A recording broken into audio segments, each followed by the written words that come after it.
हली हली रे उमड़ वई हली रे, हली हली रे उमड़ वई। कड़े वठ को विचार पंहिंजे प्रभु सां प्यार, हीअ ॻाल्हि सभिनी खां भली रे। ओ हली हली रे उमड़ वई हली रे, हली हली रे उमड़ वई हली रे। कड़े वठ को विचार पंहिंजे प्रभु सां प्यार, हीअ ॻाल्हि सभिनी खां भली रे। ओ हली हली रे उमड़ वई हली रे, हली हली रे उमड़ वई हली रे। हीअ हीरन जहिड़ी हयाती, कड़े गफ़लत की न सुञाती।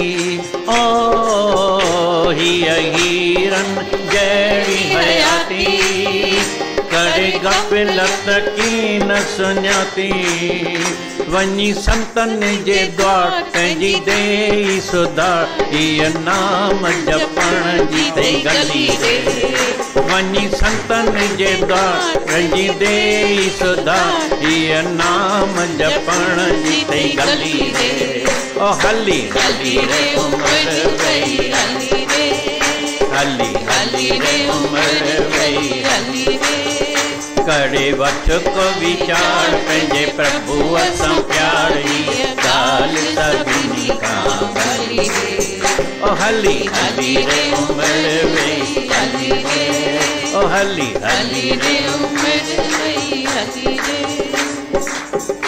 नकी माया मां थियो ढौ थई, नकी भगवत जो कयो भव थई। ओ नकी माया मां थियो ढौ थई, नकी भगवत जो कयो भव थई।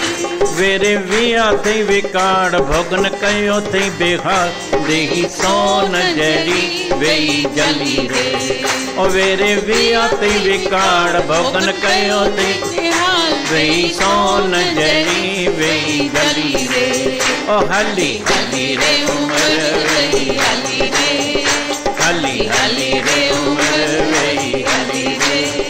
कड़े वठ को विचार पंहिंजे प्रभु सां प्यार, ॻाल्हि सभिनी खां भली रे।